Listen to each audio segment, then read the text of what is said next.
les futurs propriétaires sont tout de suite enclins à communiquer la nouvelle adresse. Donc je proposerai au prochain conseil de passer au niveau de cette rue qui est créée. Voilà. Donc qui serait intéressé pour une visite? Ah bah oui, bien sûr. Alors, c'est assez exceptionnel, quoi. Oui, donc ce qu'on va faire, c'est qu'on va prendre les noms, et après je ne vous garantis pas que la date qui va être choisie va correspondre à tout le monde. Voilà, donc je prends déjà les noms, donc Émilie va... Alors levez bien la main, donc on va... Bah ouais, après ça va dépendre de la date. Bah,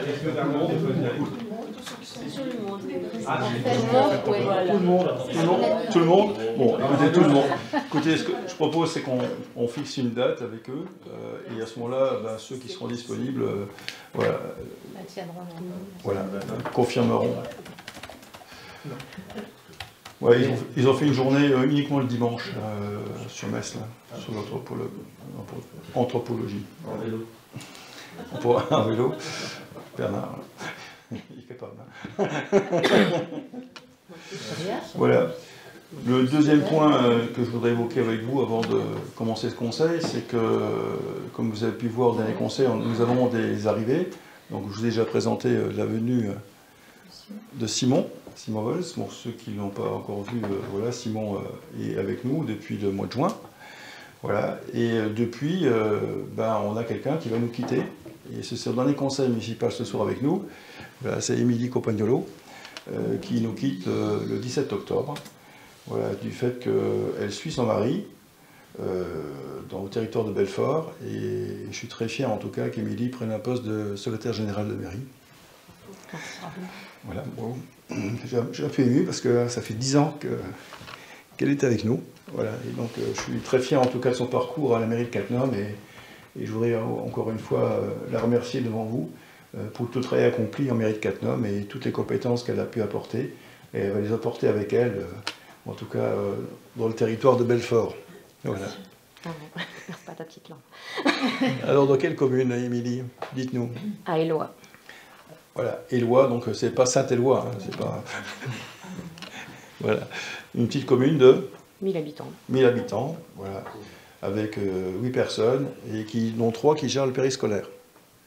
C'est ça. C'est ça, hein, ouais, j'ai bien retenu. Voilà. Donc bravo à elle, voilà. Merci en tout cas pour le travail accompli.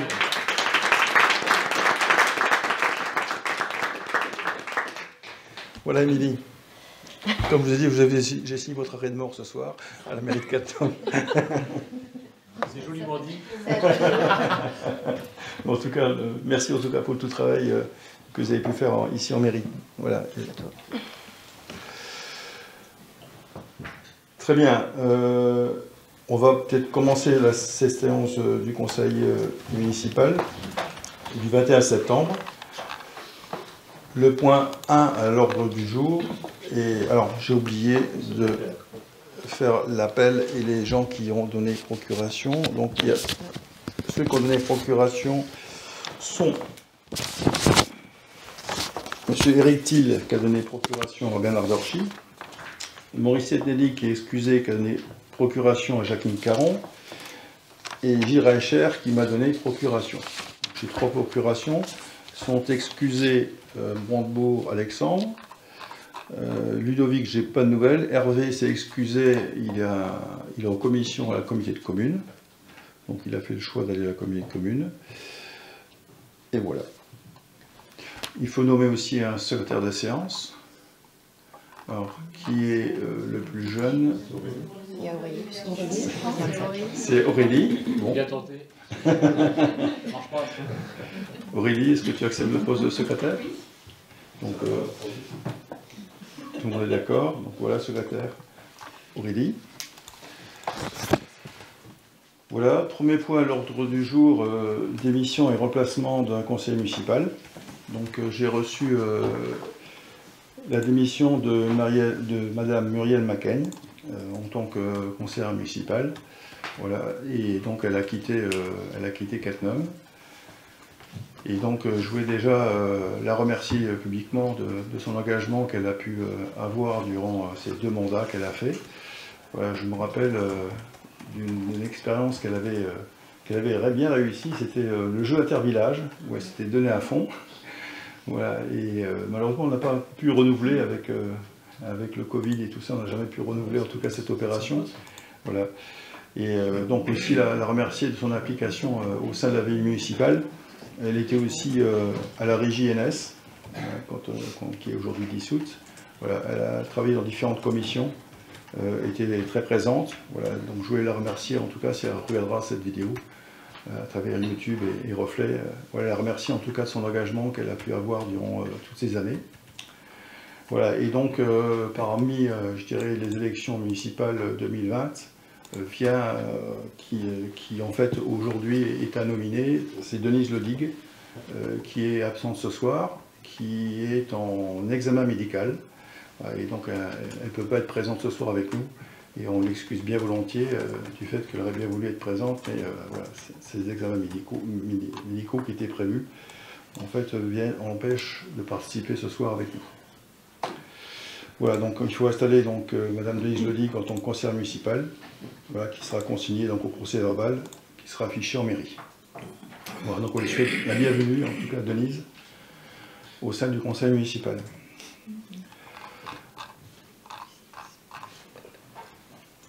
Deuxième point à l'ordre du jour, c'est l'approbation du procès verbal valant compte rendu du 22 juin. Donc il vous est demandé d'approuver le procès verbal que vous avez reçu dans vos K-Box. Y a-t-il de remarques ou observations sur ce compte rendu? Pas de remarques, pas d'observations. On passe au vote. Qui est contre? Qui s'abstient? Donc le compte rendu est validé à l'unanimité. Merci. Le point 3, relevé de décision prise par le maire. Donc vous avez reçu l'ensemble des relevés de décision que j'ai prises, donc je ne vais pas les énumérer. Avez-vous des questions? Oui. Sur la décision 19, sur 5 000 €, dépenses imprévues, il s'agit de quoi? C'est la délibération qu'on a prise en conseil municipal pour adhérer à la SPL. Ah, okay. Voilà, donc c'était pas prévu et comme on a adhéré à la SPL, donc il a fallu prendre les dépenses imprévues pour financer en tout cas notre part pour le département, pour la construction du collège. J'avais aussi une autre question, c'était sur la décision de la climatisation du local de CLC. Oui. On avait en route une étude thermique sur les bâtiments. Je voulais savoir un peu où c'est que ça en était par rapport au comme la climatisation, est-ce que ça joue en compte ou pas, est-ce que le bâtiment a déjà été en étude? Je sais que c'est compliqué ce type de bâtiment à isoler. Alors le bâtiment lui-même, il n'a pas eu d'audit énergétique fait dessus, simplement il est, je dirais, dans son jus depuis qu'il a été rénové. Simplement on avait remplacé les doubles vitrages qui avaient été remplacés durant les mandats précédents, et on a quitté le chauffage électrique pour l'alimenter avec la biomasse. Voilà. Et donc celle-ci se plaignait notamment à partir du mois de mai, jusqu'à quasiment en octobre, du fait que voilà, il faisait relativement chaud. Donc le matériel, je crois qu'il va bientôt arriver, parce que le problème de fourniture de matériel, c'est quelque chose de compliqué. Et après, il y a des disponibilités pour la mise en œuvre. Donc là aussi, j'ai demandé à la société IDEX de faire ça durant les vacances scolaires, éventuellement de Noël, pour qu'effectivement gérer au moins possible des activités de CLC. Voilà. Donc, la réponse à la question, non, on n'a pas fait de nouvelles audits sur ce bâtiment, en tout cas, depuis. Est-ce que c'est prévu? Il y avait une charrette, une première charrette de... C'est ça, donc on a lancé l'opération. Donc là aussi, avec les lois qui nous obligent, il faut privilégier tous les bâtiments de plus de 1000 mètres carrés. Donc tous ces bâtiments-là, comme ici la mairie, ça a été fait en 2012. Hein, on a réduit la consommation d'énergie de ce bâtiment de 70%. Donc vous voyez, aujourd'hui il fait froid. C'est pour vous habituer. Voilà. Voilà, donc en fait là aussi, malgré, je dirais, ces pompes à chaleur qu'on a installées, qui a maintenant à peu près 10 ans, là aussi dans ce bâtiment ici, on va aussi passer à la biomasse. Voilà, donc on va rajouter des batteries chaudes. Là aussi, c'est quelque chose qu'on a négocié avec IDEX pour nous réinstaller aussi un nouveau système de réfrigération. Du fait que le bâtiment, là, lui, il a été complètement isolé par l'intérieur depuis 2012. Quoi. Il y a eu 2 phases de rénovation en 81, où là, on avait mis des passoires, des grille-pains, pour chauffer. Et depuis, on a remis des pompes à chaleur avec une isolation complète. Voilà, l'architecte, c'était Bertrand Bagnoncelli qui nous avait fait ça. Vous avez travaillé sur le projet. Un beau projet pour intégrer toutes les tuyauteries qui sont cachées. Voilà, et donc naturellement l'autre étude qu'on avait faite, c'était sur le gymnase. Donc le gymnase, je rappelle, il a 50 ans. On avait fait une étude, l'étude thermique nous disait qu'il fallait investir 1,5 million d'euros. Donc j'avais pris la décision de dire on ne réinvestit pas 1,5 million d'euros dans un bâtiment qui a 50 ans, il vaut mieux en construire un neuf. Donc c'est effectivement ce qu'on va faire. Dans le cadre du collège qu'on va reconstruire, on va refaire un nouveau gymnase, je dirais, à l'endroit où aujourd'hui on a le bâtiment administration. Et donc ce sera un bâtiment forcément basse consommation. Et donc après, on pourra détruire le gymnase actuel, donc garder des activités tout le temps. Et ensuite redémarrer le nouveau collège. Donc ce nouveau collège, depuis la délibération du conseil du mois de juin, sachez que la SPL est en place. Et je fais partie de cette commission du conseil d'administration de la SPL du collège. Tout a été mis en place, on a nommé le directeur. Et je dirais qu'il y a une montée en puissance de cette SPL, y compris pour non seulement 10 collèges, hein, c'est un budget de 60 millions d'euros pour le département, mais aussi il y a des rénovations de casernes qui sont prévues. Donc Athénée fait partie, donc il y a plus de 80 millions d'euros aussi que le département va remettre dans les casernes.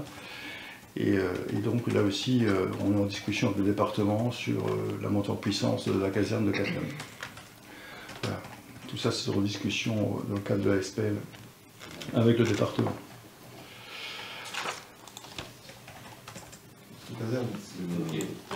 Pompier, hein, caserne pompier, naturellement. Voilà.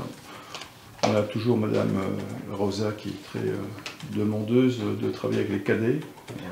Voilà, donc on sent bien qu'il y a de l'emprise à la fois avec le collège, le sapeur-pompier, le département et la commune. Voilà, d'ailleurs, monsieur le maire, je voudrais rebondir sur ce qui s'est passé l'autre soir à la réunion des associations. J'ai été un peu surpris de l'intervention du principal du collège qui était un peu, comment dirais-je, fâché des horaires que pouvaient avoir nos employés communaux. Alors moi, ça m'a un peu estomaqué dans le sens où cette petite dame, il faut bien qu'elle se rappelle qu'elle est employée par le département, hein, si je m'abuse. Non, non, c'est l'éducation. Ah vrai. Qu'elle aille voir dans plusieurs communes où il y a un collège, si elle a de telles dispositions au point de vue gymnase et tout. Moi, j'ai rien dit, mais franchement, j'étais à 2 doigts d'intervenir.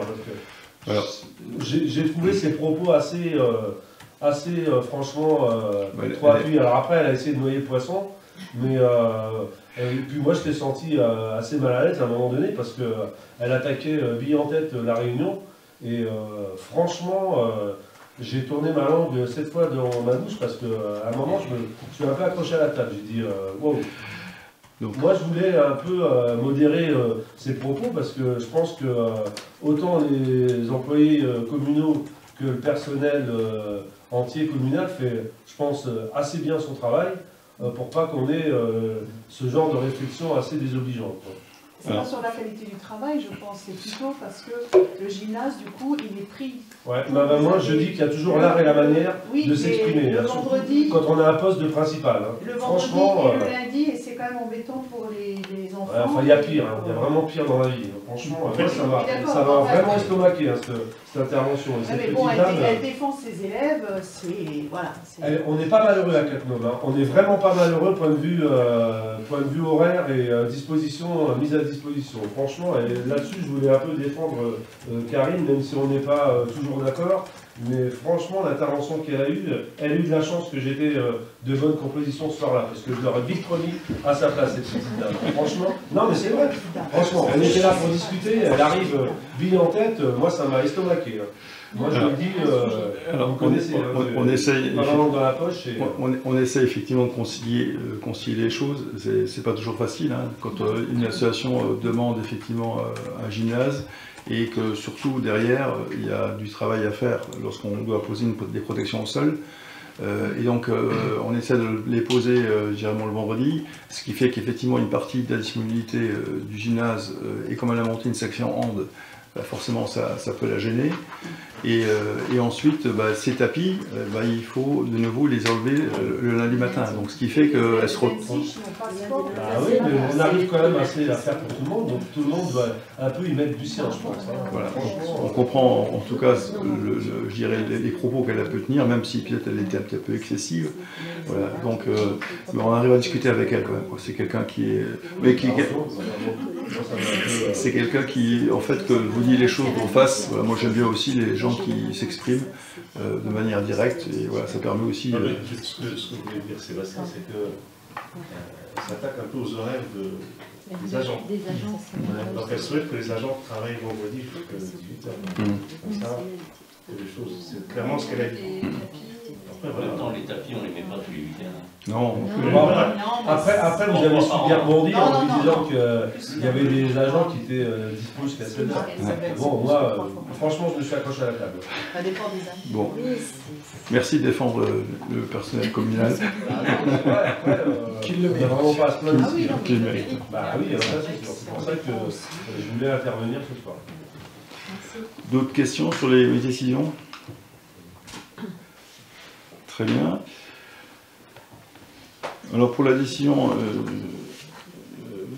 du 2 septembre concernant les travaux de rénovation de l'éclairage public, hein, ça concerne en fait les 34 000 €, concerne en fait l'achat de LED. Donc on a une aide de la commune de 40% qui nous sera versée.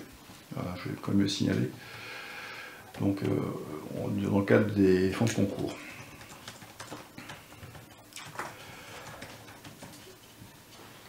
On va passer au point 4.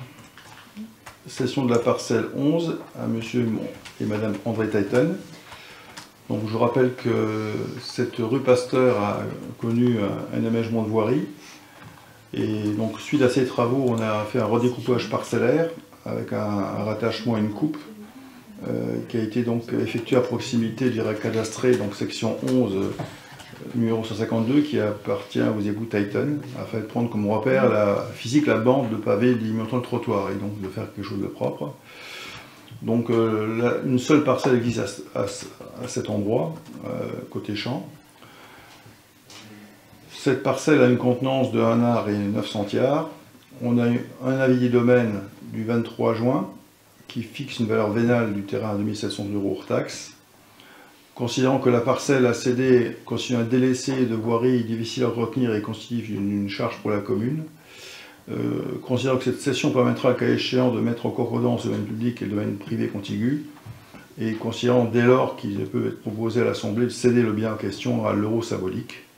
Voilà, donc je vous propose de décider de la cession à l'euro symbolique de la parcelle 62 et d'autoriser le maire ou un adjoint à signer l'acte notarié.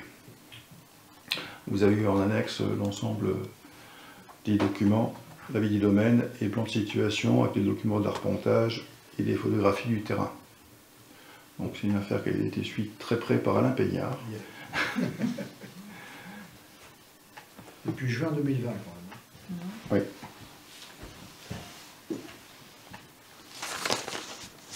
Des questions? Oui, moi j'ai juste un petit peu de mal avec l'euro symbolique sur un art de terrain. Les domaines l'estiment à 2700 € en taxe. Oui. C'est un terrain à bâtir. C'est un art. Aujourd'hui, si le propriétaire revendra son terrain avec cet art supplémentaire, il ne vendra pas 1 € cet art supplémentaire. Il va le vendre aux alentours de 15 000 € là. Un art à 15 000 € vendu à 1 €, ça me gêne un peu. Qu'on dise qu'on le vende au prix des domaines, ça serait le minimum pour moi, entre guillemets, acceptable. Et 1 €, je trouve que c'est pas cher payé. Ça fait 1 mètre de large sur un sifflet qui Oui, je s'en connais, va c'est comme juste ça. le bout de la rue. Mais le jour où il faut voir la chose, c'est qu'à un moment donné, s'il décide de construire, ça va être sa nouvelle propriété. Donc il va pouvoir gagner aussi en surface constructible, parce que les alignements vont se remettre sur la nouvelle propriété et plus sur le mètre. Donc il va gagner derrière, quoi. Donc, je pense qu'un minimum de 2700 €, c'est vraiment le minimum faisable, quoi. On a gagné sur la requalification de la rue, parce que ça nous a permis de requalifier C'est nous. donc qui est largement C'est de l'ordre de 2700 €. Et à cet endroit-là, on n'a pas mis de pavé, on a mis le trottoir. Ah, ne pas requalifier, ça veut dire ne pas l'entretenir, c'est ça? Oui. C'est-à-dire qu'on a... Tu vois, il n'y a pas de trottoir, ça a délaissé de... Bon, la c'est la mairie qui est demandeur, parce que à la CCCE à l'époque, il fallait que le trottoir soit droit, il aurait été incliné, et si on avait gardé la propriété, il aurait fallu que la CCCE mette un revêtement sur le trottoir qui aurait de toute façon coûté plus que 2700 €. C'est ça. C'était la CCCE qui était en charge de la requalification. Oui. On aurait pu très bien dire aussi à la mairie à l'époque-là, on regarde le terrain, on ne tire pas le trottoir droit dans l'alignement, puis on regarde l'art pour nous. C'était un choix qui a été fait à l'époque. Oui, bon, après, Voilà. j'ai d'entretenir les fondations. C'est quand même nous qui étions Ouais. vendeurs. Ouais.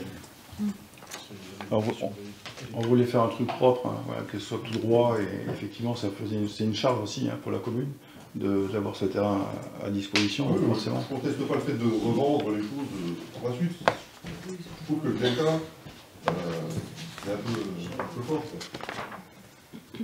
Alors, on est en train de vérifier juste quelque chose. Les frais d'appontage, vous savez que c'est pas gratuit. Et de mémoire, on les avait partagés, il me semble. Je crois que c'est lui qui... Il me semble qu'on avait négocié le fait que les frais d'appontage étaient relativement élevés. Il y a 433 €. Voilà. Il y a 433 pointes d'appontage. Et qui a été... Alors, ça nous a été directement adressé, les deux têtes. On a environ 500 € de frais d'appontage. Sous réserve de la session, effectivement. Ouais, sous réserve de la session. Ouais. 433 TTC.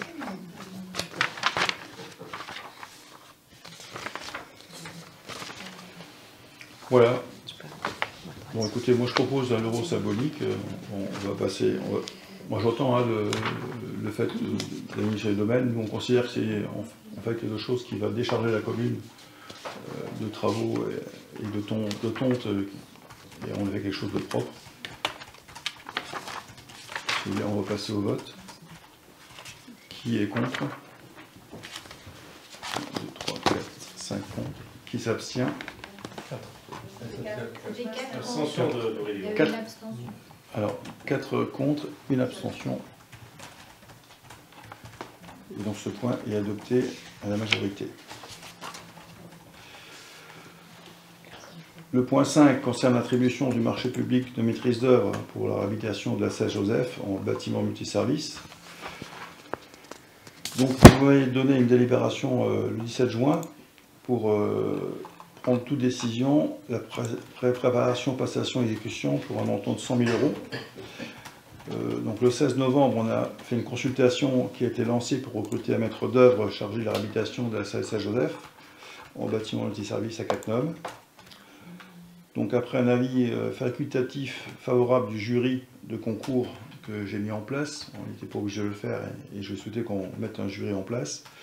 Donc on a vu 3 candidats et donc j'ai notifié par lettre recommandée avec accusé de réception en date du 13 mai la décision d'attribuer le marché à la société Blech-Car, architecte, commandataire du groupement composé également des sociétés Barthès Bois et BET Louvet.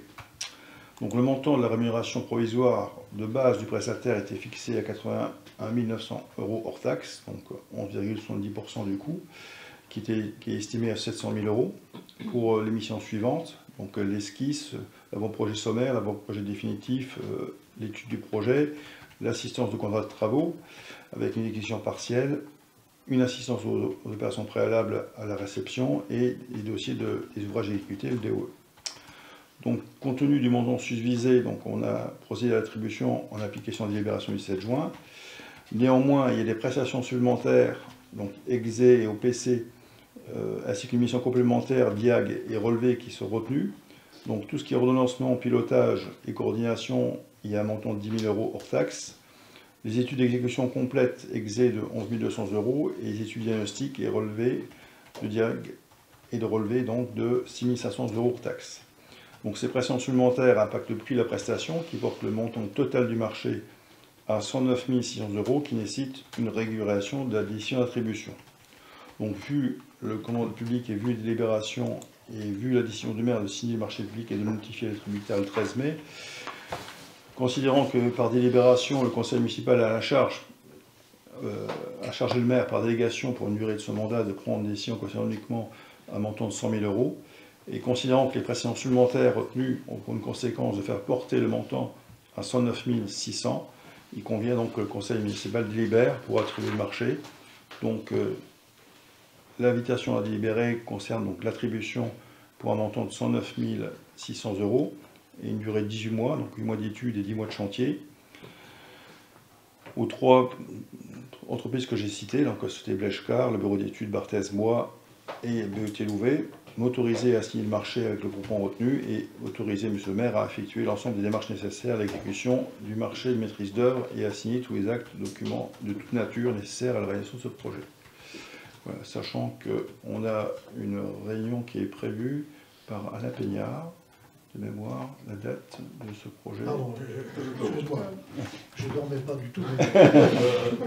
Qui est prévu le jeudi, le COPIL de la Saint-Joseph. Le COPIL, alors il y a deux, il y a le COPIL technique, le moment technique qui sera le 10, et le 13 octobre, on aura le COPIL de la commission.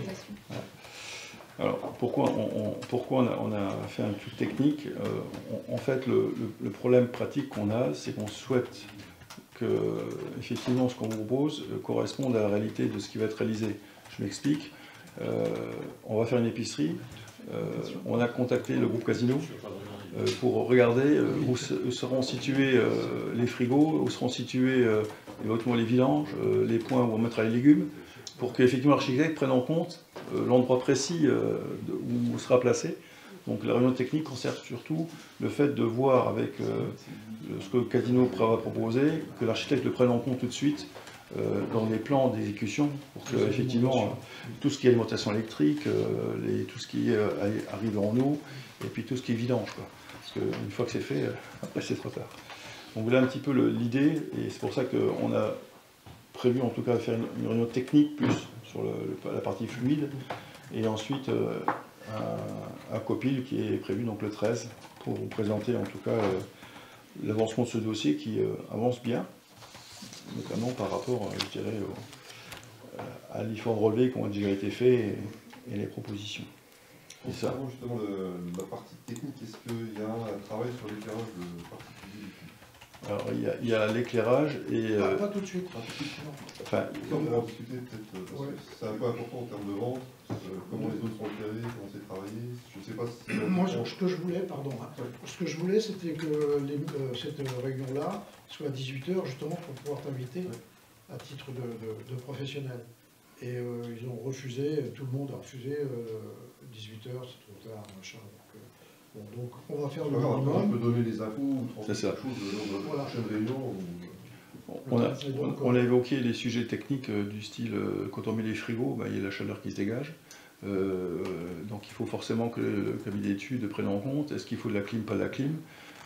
Voilà, donc on leur a imposé le fait qu'elle sera raccordée à la chaudière biomasse.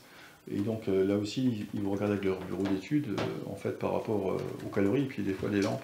C'est pas anodin dans un bâtiment qui est bien isolé, ça apporte aussi des fois des calories.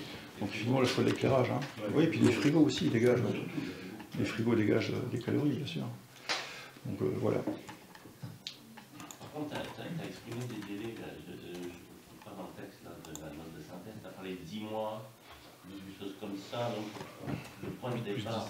C'est 8 mois d'études, donc là on a quasiment, ils ont déjà pris 3 mois. Ouais, c'est ça. Et donc là en fait, pour la fin de l'année, ils sont capables de nous sortir... Non mais après, il y avait un autre terme, c'est 10 mois, c'était... 10 mois de travaux.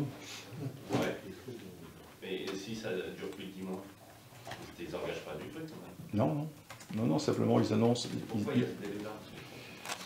C'est ce qu'ils ont proposé en tout cas. Oui, voilà. ils ont proposé, mais bon, leur service, enfin sa prestation, elle ne va pas jusqu'à l'exécution complète. Bien sûr. Oui, c'est obligatoire que ça les engage eux. C'est ça, c'est l'engagement qu'ils ont pris. Puis si ça dérape, comme ils ont la coordination, ils sont responsables de... C'est ça, c'est ça. Ça les engage, hein, effectivement. Des questions ou pas sur ce dossier? Non. On va passer au vote. Alors, qui est contre? Qui s'abstient? Donc ce point est adopté à l'unanimité, merci. Le point 6, c'est l'expérimentation sur l'extension de l'éclairage public de 23h à 5h. Donc je vais passer la parole à Isabelle, qui l'a déjà présenté en commission. Tout à fait. Et je voulais un petit peu revenir en arrière sur la jeunesse du sujet, puisqu'on a commencé à en parler en début d'année, en se posant simplement la question de savoir si c'était vraiment pertinent de laisser l'éclairage fonctionner toute la nuit. Et notre premier souci, c'était vraiment un souci environnemental par rapport au gaspillage en fait, de ressources, avant même le problème financier, la question financière. Et donc j'ai demandé au service d'évaluer un peu le coût de cet éclairage. Et parallèlement, donc avec Alexis, nous sommes allés rencontrer la commune d'Angevillers qui avait déjà expérimenté ça. Et il nous a un peu expliqué comment ils avaient procédé. Donc nous, on avait l'intention de démarrer en septembre une campagne d'information, de pédagogie. Et finalement, on s'est fait rattraper par l'actualité. Il se trouve que cet été, la crise s'est vraiment imposée à nous. Et voilà, on s'est réunis donc, en début septembre et on s'est dit qu'il fallait agir tout de suite et le plus tôt possible. Donc pour nos services, il était possible d'être prêt pour le 1er octobre. Et donc on vous a joint la note d'analyse. Donc je vais juste reprendre les chiffres. Donc en 2021, les dépenses d'électricité consacrées à l'éclairage public s'élevaient à 34 093 €. Au 31 juillet 2022, donc de cette année, on était déjà à 50 359 €, ce qui fait qu'on estime la dépense pour l'année 2022 à 87 000 €. Et aujourd'hui, Stéphane m'a fait parvenir une estimation à minima pour 2023 à 118 000 €. Donc, grâce à l'extinction de l'éclairage public de 23h à 5h, on pourrait économiser déjà pour cette année 36 000 €, à peu près 42% d'économie. Donc, évidemment que l'argument économique arrive là en premier plan, là on se le prend de plein fouet, à savoir aussi qu'il y a d'autres avantages sur l'extinction de l'éclairage, l'impact sur la biodiversité. Donc il faut savoir quand même, enfin, vous savez qu'il y a des animaux qui sont principalement nocturnes, qui cherchent leur alimentation la nuit. Les oiseaux migrateurs se dirigent avec les étoiles et l'éclairage peut les perturber. On a aussi nous-mêmes des besoins de nuit pour dormir. On a un cycle jour-nuit qui est, on est un animal diurne, on a besoin de se reposer la nuit. La lumière peut être gênante, j'y pense aux gens qui ont des lampadaires près de chez eux, des vitrines éclairées, donc ça pose aussi un problème sur la santé humaine.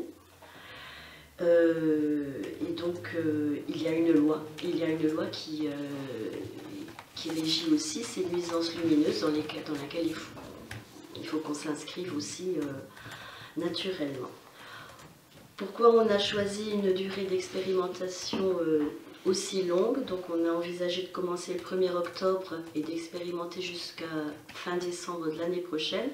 C'est pour qu'on puisse avoir un exercice budgétaire complet, qu'on sache exactement ce que ça nous a coûté et ce que ça nous a fait économiser. Et aussi pour savoir ce que ça donne sur les 4 saisons. Parce que là on a arbitrairement choisi 23h, 5h du matin. Il faut voir au niveau du cycle des saisons si c'est pertinent.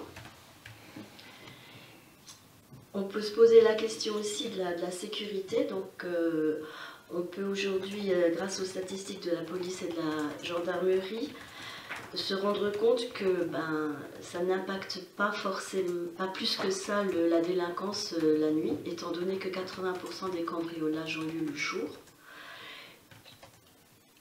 Selon les différents articles que j'ai pu lire, les différentes recherches que j'ai pu faire, certains maires trouveraient même que le fait de ne pas éclairer les rues réduit la vitesse dans les rues la nuit. Donc voilà, encore quelque chose qui pourrait être un avantage. À noter qu'on ne va pas couper l'éclairage la nuit où il y a les grands événements, je pense 13 juillet, fête de la bière, les festivals, la Saint-Nicolas. Et donc, voilà. Ça s'inscrit dans une démarche aussi d'économie de la commune. Donc on a quand même déjà mis en place des LED. On a quasiment la moitié des lampadaires qui sont en LED. Il faut savoir qu'on a plus de 900 candélabres. Donc ça fait quand même énorme pour la taille de notre commune. Et on doit être à presque 500 LED. Donc on a fait la centrale biomasse pour réduire les coûts de chauffage. On va former nos agents à l'éco-conduite des véhicules. On est toujours en cours des travaux énergétiques, comme on en parlait tout à l'heure. Et oui, je voulais aussi rajouter, on va réduire les illuminations de Noël. Voilà, tout ça est un tout qui fait que donc on vous demande, il faut que je lise, la formule consacrée. Approuver la mise en place. Voilà, je vous demande donc, pour toutes ces raisons, d'approuver la mise en place d'une expérimentation de l'extinction de l'éclairage public de 23h à 5h à compter du 1er octobre 2022 et jusqu'au 31 décembre 2023. Et je vous demande de préciser qu'à l'issue de cette période, le dispositif pourra être maintenu au besoin avec certaines adaptations ou être abandonné en cas de retour négatif. Voilà. Est-ce que vous avez des questions complémentaires ou pas? Si on avait des questions de nos administrés sur le fait qu'il y a un délai assez court par rapport à la communication de cet événement que je trouve très bien en soi, hein. Donc on doit argumenter sur l'argument écologique et économique. Principalement sur l'argument économique et la demande du gouvernement on aura sûrement des questions de faire des efforts. C'est vrai qu'on avait envisagé tout un processus, un planning pour pouvoir avertir les gens, faire des réunions publiques, exposer tous les avantages et inconvénients. Et c'est vrai que cet été, c'est arrivé tellement vite, tous ces problèmes énergétiques, ces factures. Je pense que les gens sont prêts parce qu'il suffit d'ouvrir le journal. Il n'y a pas un jour où il n'y a pas une commune qui passe à l'extinction de l'éclairage. Les éternels insatisfaits seront prêts aussi à râler. Quoi. Évidemment. Évidemment, non, mais je veux dire, connaît les bons arguments pour leur démontrer la nécessité. Déjà, au niveau sécurité, oui. Ah oui, voilà. C'est clair que, honnêtement, moi, il y a encore 2 ans en arrière, quand on commençait à parler de ça, je me disais, waouh, mais éteindre la nuit, mon Dieu, j'ai peur. Donc, effectivement, c'est un argument qui s'est démontré qu'il n'y a pas plus de délinquance. Alors, simplement, effectivement, en tant que conseiller, forcément, vous allez avoir des questions. On va communiquer sur le sujet, donc à travers, je dirais, vos avis vigilants, à travers Panneau Pocket.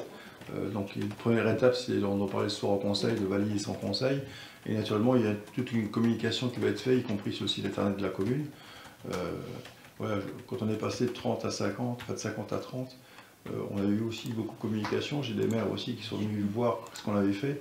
Donc je pense que ça va aussi avoir des répercussions sur d'autres communes qui vont certainement faire comme nous. Voilà, je sais qu'il y a une commune qui ne coupera pas son éclairage parce qu'il me l'a dit, c'est les Ouftiennes, Michel Paquet. Il garde l'éclairage la nuit. Bon, c'est un choix qui... Ouais, ça va peut-être éveiller les consciences. Ça va peut-être éveiller les consciences, voilà. Il est peut-être branché au Luxembourg. C'est ça, oui.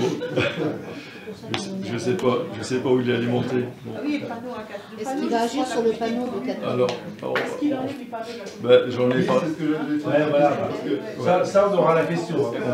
On aura la question. Donc je lui ai expliqué. Je lui ai dit, il faudra que tu te poses la question sur le panneau, sinon on coupe l'éclairage et ton panneau allumé, ça va faire tâche. Parce qu'il va rester allumé. Moi, je suis passé cette semaine, je l'ai vu éteint, je me suis posé la question, est-ce qu'il est éteint parce qu'il y a un problème technique, parce que ça arrive souvent qu'il n'est pas éteint, ou est-ce qu'il est éteint parce que...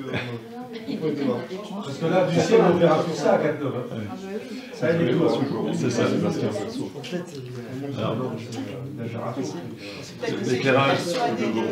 L'éclairage sur les tours, on va devoir le garder parce que ça, c'est pour l'aviation. L'éclairage sur le panneau, qui est-ce qui regarde qu'on cherche des emplois à 2h du matin? Alors, l'argument aussi que je peux vous donner, c'est que j'ai rencontré avec Bernard Orchi, on a rencontré l'adjudant-chef Olivier Grundenberg, Herbert, qui nous dit que lui, quand il patrouille la nuit, il nous rassure, il voit personne la nuit. Hein. Quand il patrouille la nuit, il ne voit personne. Et globalement, il nous confirme que souvent, les cambriolages ont lieu à la tombée de la nuit, entre 16h et 19h. Et souvent, ils regardent à la tombée du jour, ouais. Et ils regardent effectivement s'il y a la lumière ou pas. S'il n'y a pas de lumière, c'est là qu'ils y vont, quoi. Donc aujourd'hui aux habitants, il faut les rassurer sur le fait que méfiez-vous plutôt de la période fin de journée, notamment en hiver, hein, parce qu'en hiver à 16h il fait nuit, hein, et c'est dans cette période-là qu'ils vont, et c'est pas quand il fait nuit noire, quoi. Voilà. Donc il faut être plutôt vigilant. Mais Marie, la commune, elle ne peut pas l'inciter à couper. Oui, j'ai mis la première couche. Voilà. Bernard, je pense que ça peut aussi avoir un impact sur les incivilités nocturnes, qui sont souvent nocturnes. Oui. Les gens qui se réunissent jusqu'à 2h du matin en dessous des lampadaires, un petit peu dans des endroits où ils ont un peu de confort. Oui. Et je pense que c'est aussi favorable. Et il semblerait que ça évite aussi les rassemblements. Ça évite les rassemblements, hein. Ouais. On a tous ça sous ça. Ouais, tout le monde ira Zouf, tiens. Non, mais il n'y a pas un règlement qui interdit cette lumière, je ne sais pas. Dans le PU, il y a normalement, il y a une loi sur c'est ce que dit Alexis, c'est peut-être dans le cadre de la loi qui vise aujourd'hui les commerces. Voilà. Et de plus en plus de collectivités et ou EPCI et très certainement. Dans quelle ligne ça se Alors pour l'instant, on a regardé, pour l'instant c'est encore pas prévu, mais ça va. Enfin bon, au bout d'un moment, ça fera tâche. S'il n'y a que le panneau là qui reste allumé. Enfin, moi j'ai prévenu qu'on coupait. Il n'y a pas un interrupteur, on peut l'éteindre. Oui. Il y a des gens qui le font les villes, hein, c'est vrai, parce qu'il y a des interrupteurs à l'extérieur, il y a des gens qui le font. Ouais. Très bien. On va pas se mettre en conflit avec Michel Paquet, mais on peut lui écrire une lettre lui disant qu'on a besoin de cohérence dans notre village. Ouais, du tout, on sait. Et que... On peut toujours le déplacer à son Non, mais c'est vrai. Hein. Après, c'est à toi de voir, t'attends un peu, parce que peut-être qu'il va l'éteindre, mais bon, ça amène de la cohérence à notre action. Je vais dire oui, effectivement. Je l'ai informé, hein. Je l'ai informé que je passais en conseil. Voilà. Cette cohérence, elle est importante pour lui, parce qu'il va être la cible de quelque chose dont il n'a pas besoin. Ce que je propose, c'est que je vais envoyer à ce moment-là l'extrait de conseil de délibération qu'on a pris ce soir et lui envoyer en disant que, dans le cas de la cohérence, il serait bien que la commune éteigne son panneau. Moi j'ai juste une petite question sur les LED, parce que quand on a été voir la joie, la transition énergétique dans le village, quand on l'a rencontré, on avait discuté aussi de la nature des LED, c'est-à-dire la couleur des LED. Actuellement elles sont toutes blanches, et c'est vrai que ce serait mieux si elles étaient plus jaunes dessus. Bon, il y a déjà des commandes qui sont passées, des choses comme ça. Est-ce que pour les prochaines, on pourrait regarder pour une teinte qui ne soit pas... Sur la couleur, sur la chaleur, tout un chaud de... On peut regarder ça. Comme en Alsace, c'est beaucoup teinte chaude comme ça. Ouais. On peut regarder. On l'a découvert un peu tard. Ouais. Il y avait aussi une... Ouais, il faut regarder en nombre lumen. Ouais. Après, il y a les normes à respecter au pied des lampadaires et c'est vrai qu'après, c'est difficile. Il faut qu'on regarde effectivement par rapport au nombre de lumens.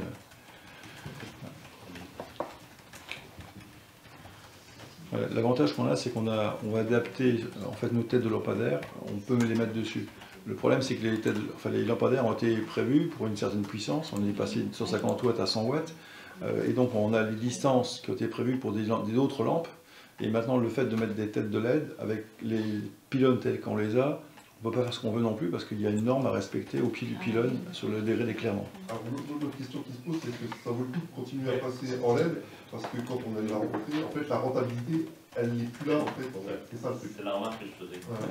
En fait, est-ce qu'on ne se fait pas l'économie de dire bon bah stop les LED et puis c'est-à-dire que les LED apportent la rentabilité des LED, l'amortissement de l'investissement LED, si on continue. n'a plus de sens en fait. Enfin, la moins de sens. Mais bon. Ouais. Alors l'étude est en cours par les services. Enfin moi le retour que j'ai de Jean-Sébastien, globalement il y avait des possibilités de mettre des détecteurs au pied de chaque lampadaire pour que effectivement ça s'allume au fur et à mesure que les gens avancent. Et quand on fait ça, c'est combien? 50 € par lampadaire? 500. Soit 425 000 € d'investissement pour 150 têtes de cantine.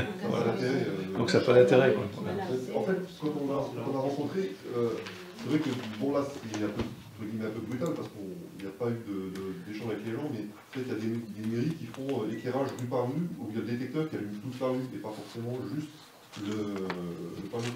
C'est en fonction de l'appréciation des gens et du coup on le verra dans un an si on demande l'avis des personnes, comment ils le ressentent et comment ils le vivent. En Rochevillers, ils l'ont très bien vécu, 72% je crois de mémoire. 70% des gens.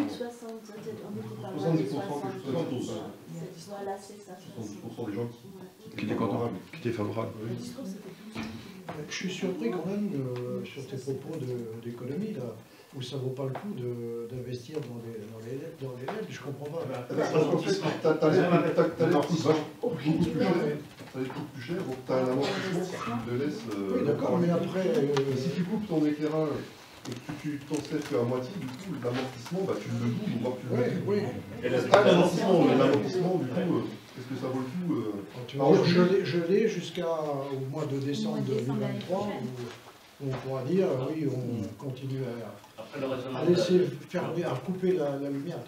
À couper la lumière, l'éclairage public la nuit, où on remet l'éclairage public en route, là il faudra se reposer la question, parce que la consommation ne sera pas la même. Vu le coût, bon, je ne sais pas comment ça s'est passé, mais vu le coût, c'est intéressant de mettre cet argent-là sur un autre truc qui va s'amortir plus vite, c'est tout. Oui, c'est-à-dire que, mais l'amortissement, après, il faut voir l'évolution du prix de l'électricité, parce que peut-être que l'amortissement deviendra quand même.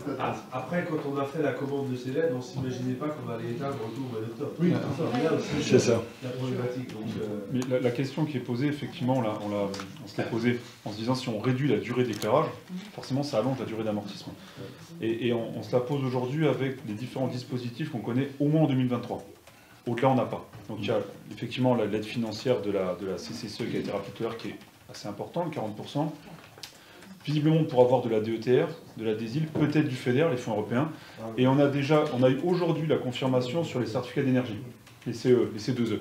Donc qui bénéficient à la société, qui du coup nous impactent sur le prix du devis. Mais on doit prendre en compte tout ça pour finalement voir quel est le montant résiduel de l'effort financier et mettre en face cette durée d'amortissement avec une durée d'éclairage qui est inférieure à celle, comme vous l'indiquiez à l'instant, qui était prise en compte il y a encore quelques mois. Mais voilà, c'est comment on amortit, sur quelle durée, pour vérifier que l'investissement vaut le coup. L'amortissement, c'était fixe en fonction du matériel. Oui. un amortissement financier, et après un amortissement c'est quelle économie ça génère aussi, enfin, voilà. C'est tout à fait ça. Il faut qu'on prenne la charge résiduelle à la charge de la commune, et ensuite regarder quelle économie on génère avec ça, et comment on amortit ou pas, d'ailleurs.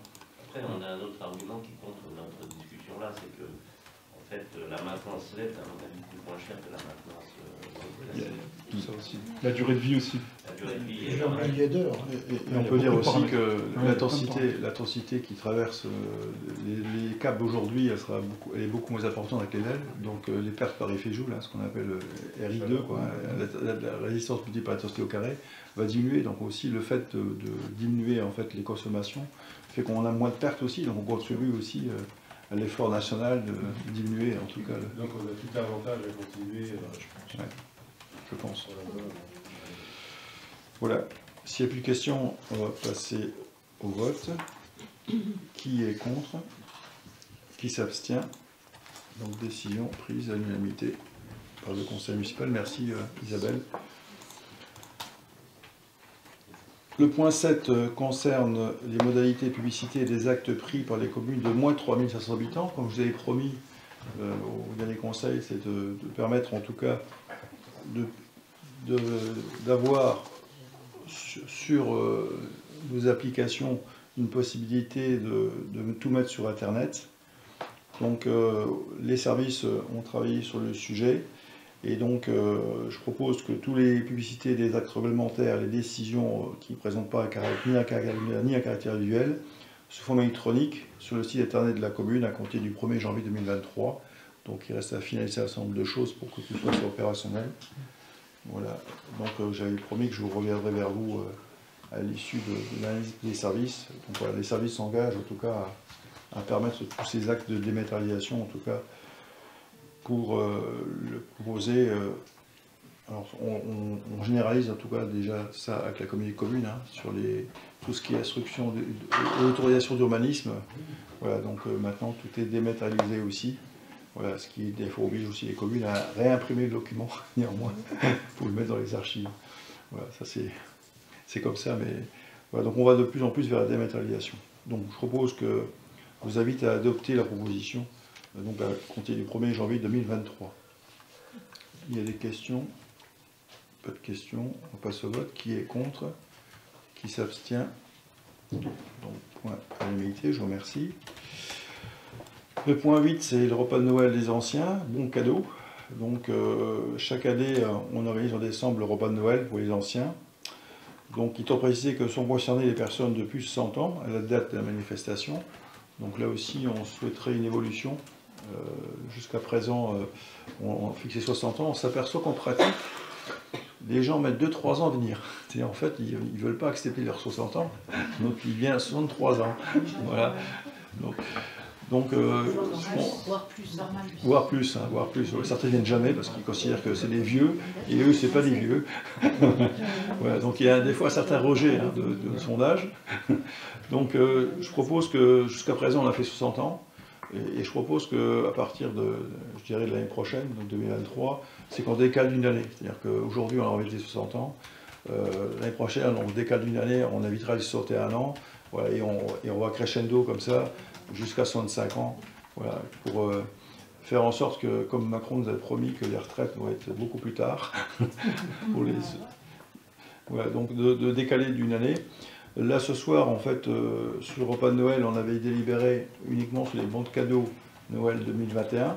Donc, on n'avait pas délibéré pour 2022. Donc, il faut prendre des délibérations ce soir. Et pour éviter que tous les ans, on reprenne ces délibérations, on ne précise pas que c'est pour Noël 2022. Donc, on propose qu'on approuve en tout cas le bon de cadeau, une valeur globale de 50 € TTC, donc utilisable auprès des commerces dits bouches du territoire de la commune. Donc, vous avez la liste. Donc, à savoir que la boulangerie du château est ouverte depuis le 1er septembre. Voilà, et donc, on a fait une inauguration, je dirais, très partielle le 1er septembre, du fait que la farine a été livrée, les fours étaient montés, donc on a fait ça rapidement. Sachez que la boulangerie donc, a passé un contrat avec les moulins Strasbourg pour la farine. Et les moulins Strasbourg veulent faire une inauguration le 4 octobre à 18h30. Et donc c'est eux qui l'organisent. Donc notez dans vos agendas, c'est le 4 octobre à 18h30. J'attends confirmation, en tout cas, de cette date. J'aurais proposé éventuellement, ils veulent tout faire à la boulangerie, donc je leur ai dit que ça va être un peu difficile. J'aurais proposé effectivement la salle des mariages, mais j'attends leur réponse. En tout cas, c'est prévu le 4 octobre à 18h30, voilà, sous réserve effective d'une invitation que vous allez recevoir, mais vous pouvez le noter à vos agendas pour la boulangerie. Tous les cas, leur pain est très bon. Bah, non, mais après, il y a du monde. Puis ce qu'il y a de bien, enfin, moi ce que j'ai aimé, c'est que, d'après ce que j'ai vu, il n'y aura pas trop de concurrence par rapport à KTP, hein, parce qu'il fait vraiment que de la viennoiserie. Donc, pas beaucoup de pâtisserie. Donc après, tout le monde, je pense, aura... KTP, ils sont gros vendeurs de viennoiserie aussi. Hein. Oui, non, mais je veux dire, son métier, c'est pâtissier, KTP. Hein. pâtissiers et chocolatiers. Donc, ouais, mais la viennoiserie, je veux dire... ils n'auront pas de concurrence là-dessus, parce qu'on avait un peu posé la question de se dire est-ce que c'était pertinent d'en avoir deux, et avec ce que j'ai vu là...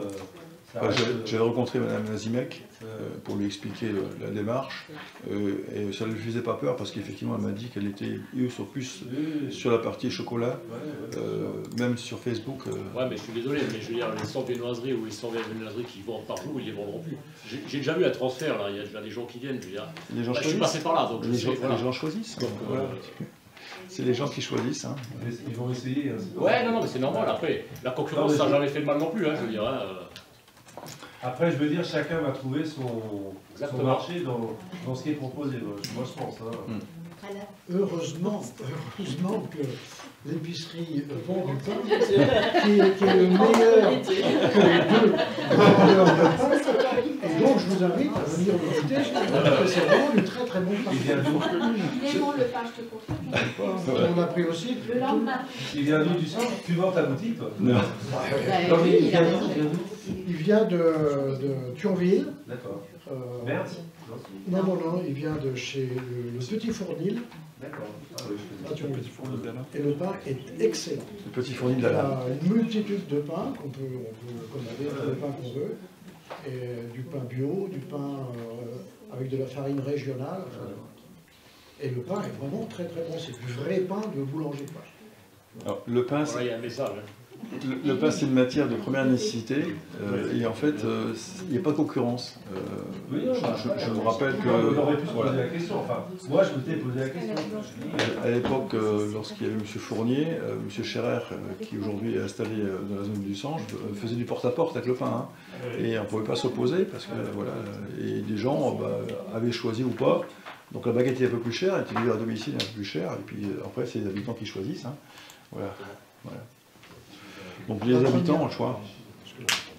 La première semaine, on a eu une légère courbe descendante de vente du pain. Et là, on est revenu normal. Et les gens nous disent tous. Ce que dit Paulin, c'est que le prix du pain a baissé à l'épicerie. Et le pain a baissé à l'épicerie, bien entendu, puisqu'on a pu négocier les tarifs à la baisse. On a réduit de 10 centimes le prix du pain. Voilà, c'est pas négligeable. Donc voilà, les gens, après, les habitants choisissent. Hein. Après, le goût, certains préfèrent tel machin, voilà, c'est une affaire personnelle. Par contre, Bernard, je propose qu'on coupe cette séquence enregistrée. On peut pas. Sur les évaluations des uns et des autres. On peut pas. On a porté une appréciation. C'est dossier, on est quand même en démocratie, on va échanger. Oui, mais on a apporté des appréciations sur des commerces, des prestations de Catherine, par notre C'est un lieu de débat. Non. Les habitants choisiront. On n'a pas dénigré. Ouais, on n'a pas dit c'est un débat, on n'a pas dit c'est pas bon là, c'est pas bon, les gens font leur choix. Ce qui serait sympa aussi, c'est que comme maintenant on a plusieurs points de vente, que les événements qui se passent sur Cattenom, je pense aux estivales, pour m'attirer les foudres, que nos boulangers nous fassent du pain pour les estivales. Ah oui, mais après, ça c'est plus compliqué parce que pour les estivales, il y a des parisiennes, oui. certaines dimensions, Il est normé. C'est vrai que lui, la valette, il peut faire ça. On l'a proposé. Oui. Moi je me dis peut-être que, je ne sais pas, c'est une question que je pose. Lorsqu'on fait le bar éphémère, par exemple, à Cattenom, où on va faire le Beaujolais, on a proposé, effectivement, alors la crèmerie du Vallou a répondu présent, voilà, on l'a sollicité, elle nous a proposé des trucs de fromage, on a demandé au Barba qui est venu avec son camion, voilà, et on a dit au boulanger, bah, si vous voulez faire des choses, voilà, dites-nous-le, quoi. Mais voilà, les commerçants sont sur un pied d'égalité, et c'est à eux de proposer ou pas leur service. Voilà. Donc, voilà, on les sollicitait, et après ils choisissent. Hein, voilà. Bon. Sachez en tout cas que j'ai rencontré Mme Lahaye dans le cadre de Marche Octobre Rose. Elle souhaite aussi remonter une association des commerçants artisans. Voilà, et je l'ai encouragé à le faire. Voilà, donc et je lui ai dit que Elle j'applaudissais. Elle a existé Oui, elle existait. En fait, c'était M. Millet, carreleur, qui l'avait mis en place. Ils avaient déjà fait plusieurs réunions. Oui. Voilà, et donc ils veulent de nouveau réactiver en tout cas cette association commerçants artisans. Voilà. Et je trouve que c'est une bonne chose de le faire. Alors moi j'avais juste on m'a interpellé au niveau du village de Zensich pour les anciens, Monsieur De Souza qui fait partie du club, ils se réunissent tous les jeudis, je crois, m'a demandé si c'était possible, parce que lui on lui a posé la question de mettre à disposition une camionnette pour venir chercher 3-4 anciens qui ne peuvent plus se déplacer personnellement pour aller le jeudi après-midi. Alors moi je lui ai dit, écoutez, on est en conseil municipal mercredi, je vais poser la question, je me renseignerai. Alors c'est des gens, il me semble que c'est 2 dames qui ont perdu leur mari il y a quelques temps et qui n'ont pas le permis de conduire. Hein. Donc elle dit, moi, j'arrive à les véhiculer, mais comme je m'occupe un petit peu, donc le soir je range et tout, elle est obligée d'attendre. Alors après il me dit, bah, pose la question. Puis, alors on pourra poser la question. Alors, par exemple, moi j'avais ma voisine, Mme Turcy, qui participait à l'époque à Rencontre Amitié. En fait, elle avait mis en place un covoiturage. Donc il y avait des gens qui en fait passaient plutôt que tourner directement, en fait remonter la rue Pasteur, s'arrêter, la prenaient et souvent c'est quelqu'un d'autre qui la ramenait. Donc je pense qu'il y a des solutions. Il faut en parler avec Chantal Prieur, la présidente de Rencontre Amitié, pour voir si effectivement elle pourrait lancer le genre de covoiturage avec les gens. Entre eux, quoi. Voilà, une communication entre eux pour faciliter effectivement ce genre parce que si on le fait sur Zensich, il faut le faire sur Usange, après il faut le faire sur Caton. C'est juste parce qu'on va l'interpeller. Et ça va être compliqué après. Comment ils s'organisent, comment ils font. C'est vrai qu'après c'est peut-être juste une question de communication. Voilà, donc je propose dans un premier temps de discuter avec Chantal Prieur, voir si ils peuvent organiser ça. Je pense que ça peut être le CCAS aussi qui peut s'en charger, enfin qui peut prendre en charge. Moi, il me semble qu'on avait déjà évoqué le sujet, enfin Morissette avait déjà évoqué le sujet. Après, on a le souci, peut-être matériellement c'est peut-être possible, mais après on a le souci du chauffeur. Il faut une personne, je pense, habilitée à le faire. Et... Il y a des seniors qui conduisent. Mais est-ce que n'importe qui peut prendre la camionnette pour aller chercher quelqu'un si c'est C'est son viseur. C'est toujours centralisé un peu sur moi. Non, mais ce qui est fait, par exemple, moi je pensais que c'était M. Fadi qui était disponible. Sans problème, moi je le fais. J'ai le temps maintenant. Non, par exemple, avec Rangement, Matériel, les CCRS, ils ont acheté. Ils se sont fait acheter une camionnette qui est sponsorisée par 3 ou 4 enseignes. Oh oui, avec l'ange, c'est beaucoup. La commune ne paye que le fonctionnement, les fuites et l'assurance. Et puis, c'est mis à disposition. S'il y a un commerçant qui est créé à 14, ce sera l'occasion de l'envoyer. Non, c'est étanche aussi. Les tanches sont venus devant chez nous. Les tanches, c'est tout. Il y a 2-3 semaines. Ils sont venus devant la chambre d'eau. Donc on revient sur le repas de Noël. Donc, on a débordé un petit peu. Voilà. Donc je propose que, que les bénéficiaires sont les personnes de plus de 100 ans et d'aide manifestation qui ne souhaiteraient pas participer au repas de Noël des anciens. Voilà. Et donc et que les crédits donc, sont prévus au budget primitif et qu'on augmente d'une année à partir de l'année prochaine. On passe sur T1, ensuite 62, 63, voilà, jusqu'à 65 ans. On s'arrête à 65.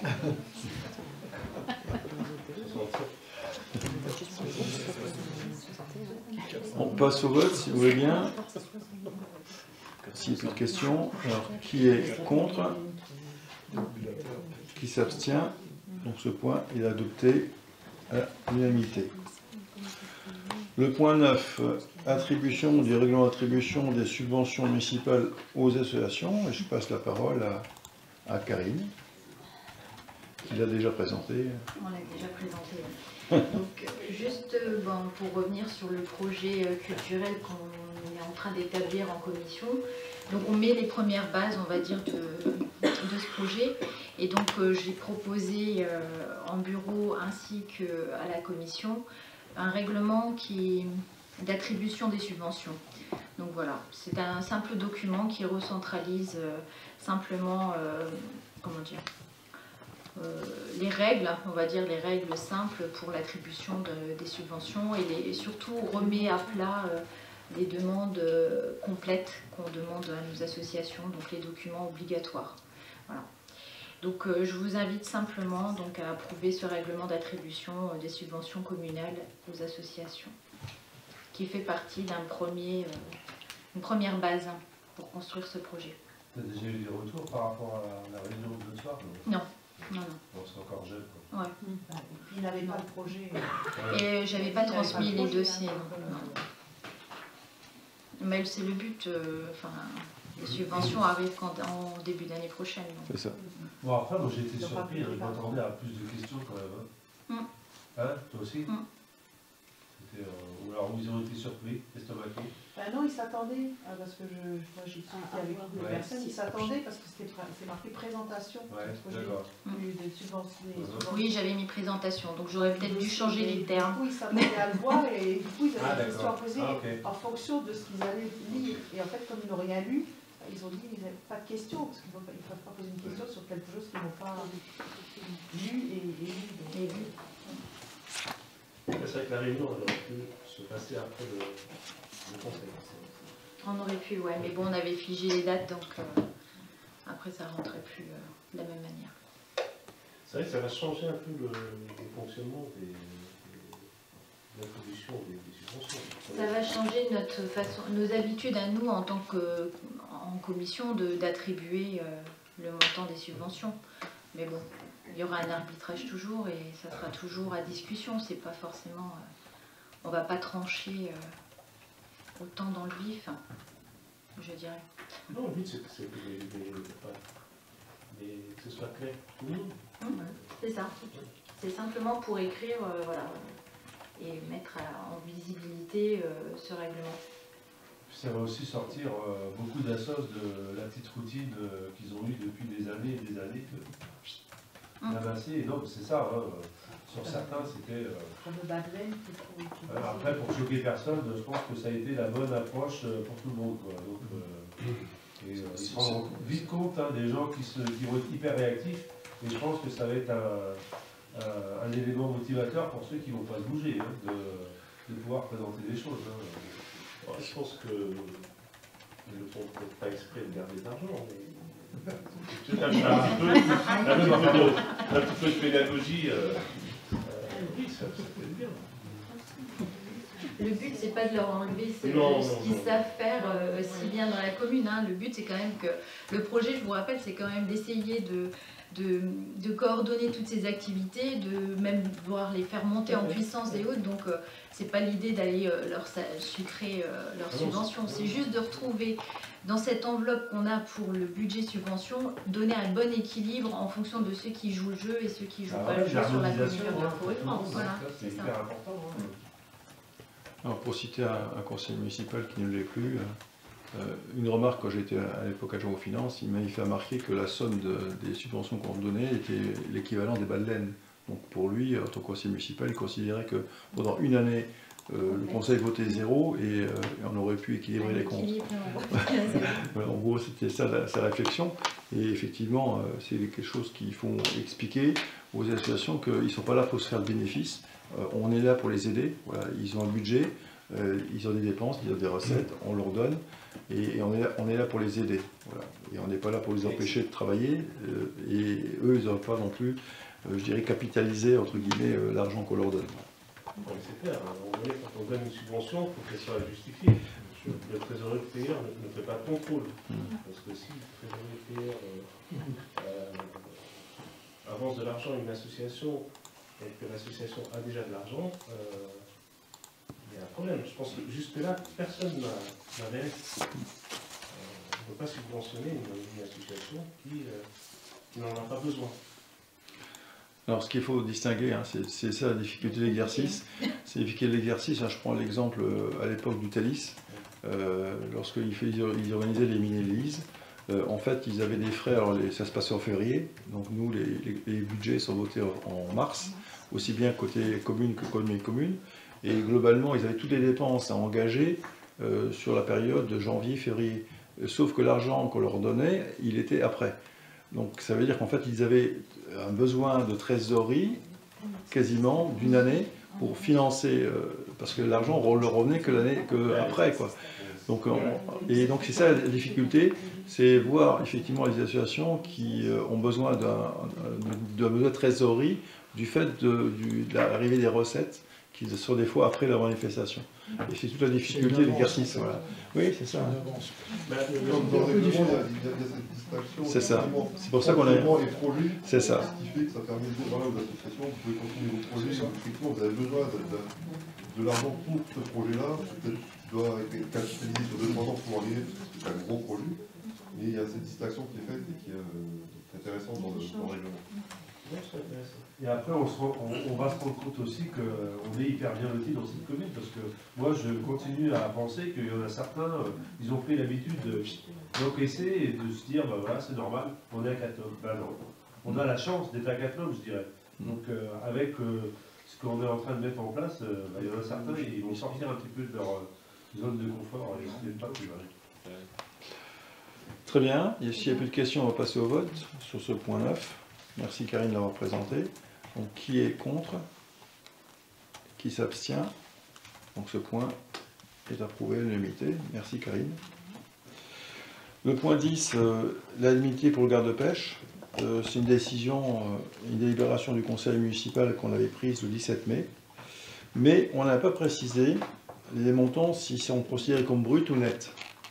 Voilà, donc il faut qu'on revienne sur cette délibération pour le versement d'une indemnité d'un montant de 800 € net. Voilà. C'est pour ça qu'on doit repasser son conseil. On n'avait pas précisé la première délibération. Donc comme on était... On a... Là, c'est pas marqué non plus si c'est le net ou brut. Si, si, d'un montant net. Net, montant net. 800 €. Montant net. Oui. Voilà. Il n'y a pas de questions sur ce point. Alors ça mettra un peu de temps. Bernard, si tu veux expliquer la démarche du garde-pêche, parce que c'est difficile il a un certain nombre de formations à faire. Tu veux le préciser ou pas? C'est quelqu'un qui a assermenté, donc il faut qu'il ait une formation, une accréditation. Il faut qu'il passe au tribunal. Et ensuite il faut qu'il ait un accord du tribunal. C'est ça, il passe au tribunal, c'est ça. Voilà. Une assermentation. Et la première séance de formation interviendra au mois de mars ou avril. C'est ça. Et après d'autres sessions. Et ce qui fait que ça retarde sa mise en place. Donc, septembre 2023, pardon. Ouais. Donc, pour l'instant, il n'est pas officiellement garde-pêche et il ne peut pas verbaliser. Donc on est passé sous le positionnement qu'on le mettra vraiment en place que quand il sera formé. Parce qu'actuellement, il pourrait jouer le rôle de garde-pêche, mais il ne pourrait pas verbaliser. Voilà. Il nous aide, mais il n'a pas le pouvoir. Voilà. Enfin, voilà, donc je voulais quand même vous le préciser. C'est un problème qu'on n'ait pas de garde-pêche. Ouais. Mais bon, on nous dit qu'il y a effectivement des gens qui ne devraient pas être là, mais bon, on a Christophe Desjardins qui peut aussi contrôler. C'est ça. Voilà, s'il n'y a pas de questions, on va passer au vote sur le point 10. Qui est contre? Qui s'abstient? 1, 2, 3, 4, 5 abstentions. Ok. Le point 11, signature de la convention territoriale globale, qu'on appelle la CTG, avec la Caisse d'allocation familiale de la Moselle. Tu veux l'expliquer, Christine, toi qui participes à ce... C'est des choses qu'on a déjà passées en conseil. Non, on en avait déjà parlé en conseil et il faut que ce soit voté pour janvier 2023, donc ça passe dans toutes les communes. Alors la dernière réunion à laquelle j'ai participé, c'était juste un état des lieux par rapport à ce qui fonctionne, ce qui ne fonctionne pas, les manques par rapport aux enfants, aux adolescents et ce genre de choses. Mais pour l'instant, c'était juste un état des lieux, donc je ne peux pas encore vous en dire plus, puisque comme vous l'avez lu, le projet est en cours de rédaction. Donc pour l'instant, je ne peux pas vous en dire plus, à part ce qui est noté. mais comme c'est précisé, c'est pour remplacer le contrat petite enfance et jeunesse qui était nommé ainsi avant, et ce sera donc, ça privilégiera l'échelon intercommunal.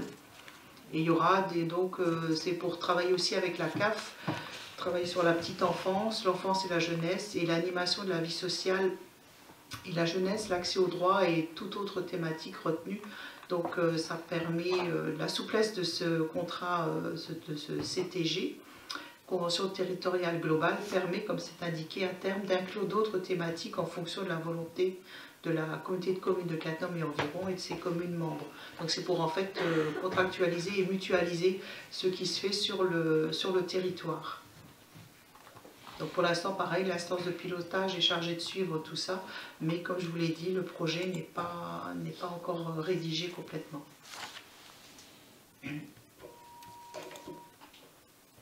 Voilà, donc du coup, le conseil municipal... Ah bah non, ici, il y a des questions. Oui. On en avait déjà parlé la dernière fois, si vous vous en souvenez.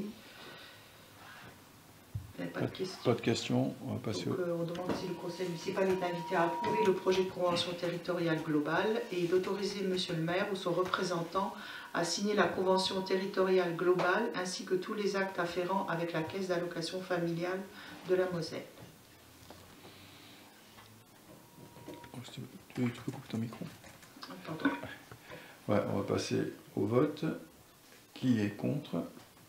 Qui s'abstient? Ce point est adopté à l'unanimité. Le point 12, c'est l'avis sur le projet de plan local d'urbanisme de la commune d'Étangerande. Je ne sais pas si les gens sont venus ici en mairie voir. En tout cas, j'ai chargé Eric de regarder. Donc, Eric a regardé à la fois sur Étangerande et sur Rodbach, donc c'est le point suivant. Voilà, donc on est très peu touché par, je dirais, ces révisions de plus, mais néanmoins, il faut une délibération en conseil. Moi, je propose qu'on mette un avis favorable au projet de local de balice de la commune d'Étangerande. Voilà, vous avez eu la délibération aussi de la commune d'Étanges, sachant qu'on est peu impacté. Donc il faut mettre un avis favorable. Avant ces délibérations, ça existe depuis que les communautés de communes sont en place, c'est ça? Non. Non, ça a toujours existé. Ouais. À chaque fois qu'en fait, une commune touche, à un moment donné, en fait, on demande à l'avis de la commune qui est touchée pour émettre un avis favorable ou pas, ou des remarques. Voilà. S'il n'y a pas de questions, pas de remarques, on va passer au vote. Donc c'est donner un avis favorable. Donc qui est contre? Qui s'abstient? Donc ce point est adopté à l'unanimité, merci. Le point 13, c'est la même chose, mais pour la commune de Rodmach. Il y a une petite erreur, émettre un avis favorable au projet de plus de la commune d'Étanges de nouveau. C'est marqué... Oui, il y a un copier-coller. Il faudra mettre Rodmach. Bien vu.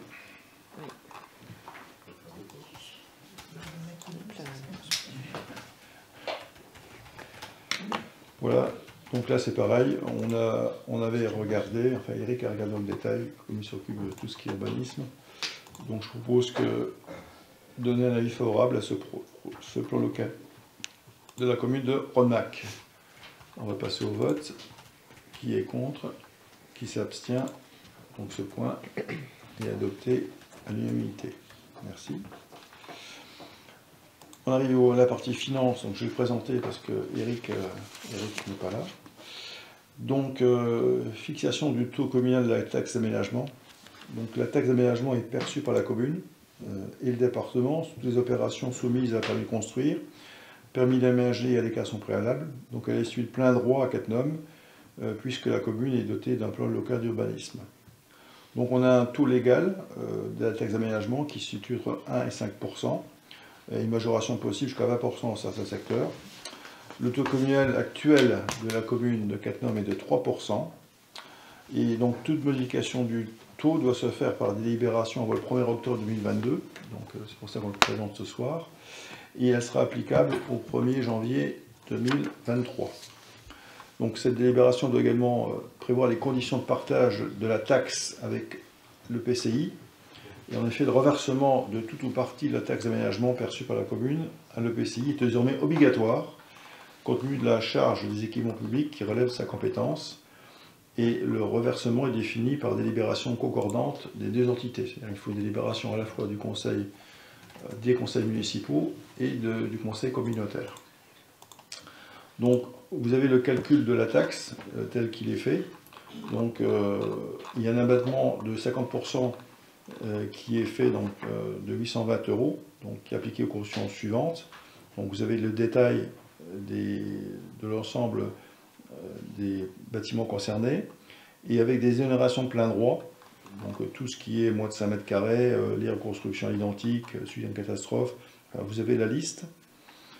Et ils peuvent être exonérés de matière facultative par délibération du conseil, donc vous avez les locaux d'habitation, les limites de 50% des surfaces à usage d'habitation principale, voilà, vous les abris de jardin, les immeubles classés, etc. Donc on a donné un exemple. Sur la part communale pour une maison individuelle, une résidence principale financée donc sans prêt à taux zéro, dont la surface taxable est 200 mètres carrés. Actuellement, la TA est à 3%, donc la commune touche 3 388 €. Si on passe la taxe d'aménagement à 5%, on a une somme de 5 147 € qui nous est versée, donc soit 2 259 € de plus. Est-ce qu'on sait ce que ça générera sur une année en plus ou non? On n'a pas du tout Ça dépend, c'est aléatoire, ça dépend en fait des projets, des constructions. Voilà. Donc on a plusieurs projets je dirais, qui sont en cours, d'autres qui vont venir. Oui, alors par exemple sur Zensich, on a fait une estimation là, sur le projet actuellement en cours, ça nous ferait 27 000 € sur l'ensemble de plus. Voilà. Donc c'est pas négligeable. Donc, quelles sont les motivations pour monter le taux? La première, c'est que les coûts d'aménagement et de retien sont à la charge des communes, qui augmentent continuellement. On voit bien, c'est les dépenses d'énergie, décorage d'une rue, etc., l'éclairage, la voirie. Ensuite, les lotisseurs, ils transfèrent ensuite à la commune, et la commune le retient. La taxe d'aménagement est payée une seule fois, donc à l'achèvement des travaux, contrairement à la taxe foncière, du fait que ça vient tous les ans. Et donc l'impact pour le redevable est donc moindre et s'inscrit dans une opération financière globale dont les principaux postes de dépenses restent le coût d'acquisition du terrain et le coût de la construction. C'est ça qui est le plus cher. Donc il s'agit de la seule source de recettes fiscales actuellement mobilisable. Donc vu les différents articles, je ne voulais pas vous les citer, vu la proposition du bureau municipal du 31 août et vu les motivations précitées sur la nécessité d'augmenter le taux, on propose donc de fixer le taux d'aménagement de 3 et le passer donc à 5% sur l'ensemble du territoire communal et d'exonérer la part communale de la taxe d'aménagement les abris de jardin dont la surface donc, est comprise entre 5 et 20 mètres carrés. De toute façon, au-delà de mètres carrés, il faut un permis. Le commerce de détail, dont la surface de vente est inférieure à 400 mètres carrés. Donc, ça, c'est pour l'épicerie. Et les maisons de santé pluriprofessionnelles. Et donc, décider de le reversement de la taxe d'aménagement à la commune de Cattenom à hauteur de 5% du produit perçu par la commune. Cette modalité de reversement entrera en vigueur qu'à compter de la date de prise d'effet de la libération concordante de l'EPCI. Donc là, j'ai pris ma casquette de vice-président en finance pour le proposer au bureau communautaire. Ce que m'a dit le président de la commune, c'est qu'il ne veut pas les 5%. Donc il ne fera pas prendre des délibérations par le conseil communautaire et les communes donc, perceront les 100% de la taxe d'aménagement. Enfin, pour l'instant, ils s'engagent, ils considèrent que les communes sont suffisamment endettées et voient leurs recettes baisser. Donc ils proposent pour l'instant de ne pas le faire voter par le conseil communautaire. Parce que la loi fait qu'on aurait dû reverser ça. Oui. Voilà. Donc il n'y a peut-être que le préfet qui pourra nous rappeler à l'ordre, mais comme le préfet ne nous écoute pas. Vous aurez fait ce qu'il fait. Voilà, moi j'ai en tout cas fait mon travail de vice-président en finance pour leur signaler. Voilà, et en tout cas, voilà, la décision du président, c'est de ne pas lever au conseil communautaire la même délibération. Voilà. Est-ce que c'est clair pour vous? Questions? D'autres questions? On va passer. Effectivement, ça va demander le taux qui a été généré, enfin l'argent que ça a généré. Est-ce qu'on sait que ça a généré cette année, en 2022, 2021 à peu près? Oui. Oui. J'ai peut-être les chiffres là. C'est vrai que j'ai pas pensé à ça. Mais par contre, si je les ai pas là, on peut vous les envoyer parce qu'on a fait un rétrospective. On voit d'ailleurs que sur certaines années, ça monte, ça redescend. Si on parle de 20 000 euros, si on parle de 100 000 euros. Bien sûr. Oui. Vous verrez par contre, il y a des écarts extrêmement importants. En fonction des constructions des années. Avec, vous savez, en plus le décalage jusqu'à il y a encore peu de temps. Première partie versée 12 mois, c'est ça. 12 mois, la deuxième partie au bout de 24 mois. Donc il y a toujours ce décalage qui est compliqué du coup à intégrer dans les prévisions budgétaires. Mais on a ça. Si je les ai pas là, on vous les transmet. S'il n'y a plus de questions, on va passer au vote. Qui est contre? Qui s'abstient? 1, 2, 3, 4, 5 abstentions. Donc ce point est adopté à la majorité. Juste une question, est-ce que quelqu'un est au courant de ce qui s'est passé là, à Zensicht, là, du grand nettoyage qu'on a eu derrière? Oui. Oui. Oui. C'est le Terra Fingart. Alors, ce monsieur, je l'ai reçu en mairie plusieurs fois. Il m'avait promis et juré que le week-end prochain, il allait tout débarrasser et tout faire. Donc, ça n'a pas été fait. Je l'ai mis en demeure de le faire, avec une astreinte en temps. Il n'a pas répondu à l'astreinte, et donc la commune se substitue à ce moment-là au propriétaire, et il a pris à ses frais. Ah ouais, tout nettoyé. Voilà, on a tout nettoyé à nos frais, et donc dans la vente qui va suivre, j'ai demandé une provision aux finances publiques pour retirer la somme que la commune investit sur... voilà, et donc la commune va récupérer de l'argent. C'est bien ça, le droit là, qu'on a de... C'est une obligation. Non, mais parce qu'il y avait tout, un peu de peinture et tout, ça devenait catastrophique. Voilà, donc effectivement, les gens de Zensicht sont contents. Ah, non, mais c'est vrai, on a fait la réflexion, franchement. Voilà, on a fini le point 14. Le dernier point, c'est le point 15. C'est la décision modificative numéro 3. Donc, les crédits affectés au chapitre 11, donc tout ce qui est dépenses d'énergie est 65, lors de l'élaboration du budget 2022. Ces crédits affectés à ces chapitres sont insuffisants. L'augmentation des dépenses énergétiques, donc au chapitre 11, au regard des nouvelles conventions signées avec l'association Les 4 Paumes sur le chapitre 65. Vous savez qu'on a le périscolaire qui a été en fait relâché aux communes. On a plus de 100 000 euros effectivement des deltas entre 2022 et 2023, enfin 2021-2022. Donc il est proposé de réduire le montant du chapitre 023 en dépenses de fonctionnement et d'abonder le chapitre 011 et de réduire le chapitre 21 donc en recettes d'investissement, entraînant une diminution des dépenses de la section d'investissement afin d'équilibrer le budget. Donc vous avez le tableau avec les inscriptions de différents crédits qui ont été votés. Donc en section de fonctionnement, vous avez forcément un montant de 314 000 euros, avec donc des augmentations sur la partie électricité, combustible, location immobilière, entretien des biens immobiliers et subvention de fonctionnement, donc c'est plutôt les 4 mômes. Voilà, et donc on va chercher les 314 000 euros en section d'investissement sur les travaux de voirie que j'ai arbitrés, sur le fait qu'on a regardé avec Jean-Sébastien que les entreprises, en fait, sur les prévisions qu'on avait, ont fait exploser les prix, c'est du 200% sur le prix du mètre carré du macadam, etc. Donc je préfère différer aussi les travaux de voirie parce que avec Alain Peña, on a arbitré sur effectivement les rues qui étaient impérativement à faire, et notamment au niveau de sécurité aussi. Donc on a réduit les travaux de voirie vu les prix astronomiques qui nous sont demandés, on attend un petit peu que ça se calme. On a les créations de massifs, on a dépensé moins que prévu. Dans les aménagements d'immeubles, donc on n'a rien acheté, donc on va prélever. Sur le chalet, c'est une opération qui nous reste. Voilà, sur les logements communaux, on avait prévu une provision, mais on n'a pas eu de demande, donc ça nous permet de récupérer 50 000 euros. Sur les terrains et l'activité PMR, ben en fait, on n'a pas la réponse de la préfecture de la Moselle. Donc on avait prévu de l'argent, mais on ne peut pas les dépenser parce qu'on attend leur accord sur l'accessibilité. Donc on est au mois de septembre. Comme on n'a pas l'accord, je préfère qu'on prélève cet argent-là, qu'on ne va pas dépenser, pour le mettre là où on en a besoin.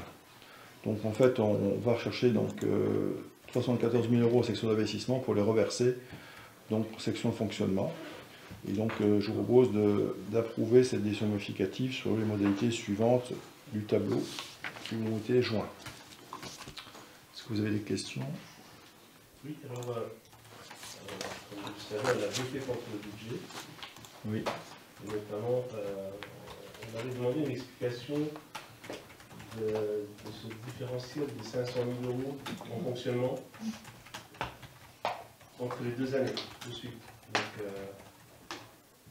sachant que en 2021, en janvier, le mégawattheure était de 50 €. En décembre 2021, il est monté à 138. Au mois de mars 2022, donc juste avant le budget, il était à 235 000.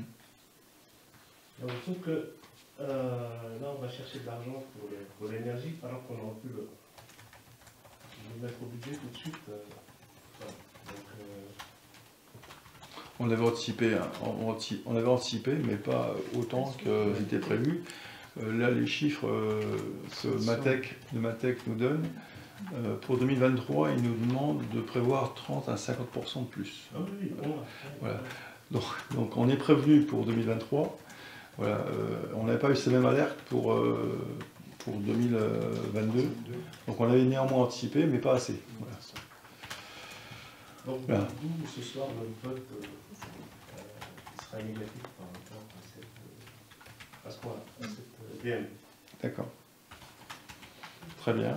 Alors on va passer au vote. Qui est contre? 1, 2, 3, 4, 5. Ok. Qui s'abstient? Donc ce point est adopté à la majorité. Je peux vous donner les chiffres de l'ATA, la taxe d'aménagement. 2018, 9 000 €.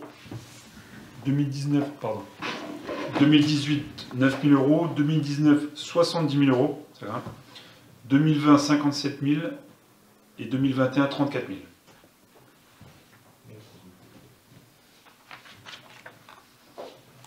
Mais sur une opération comme le lotissement qui est en cours actuellement à Zensich, grosso modo, avec l'augmentation qui vient d'être votée, on peut imaginer à peu près 70 000 € de taxes d'aménagement au global.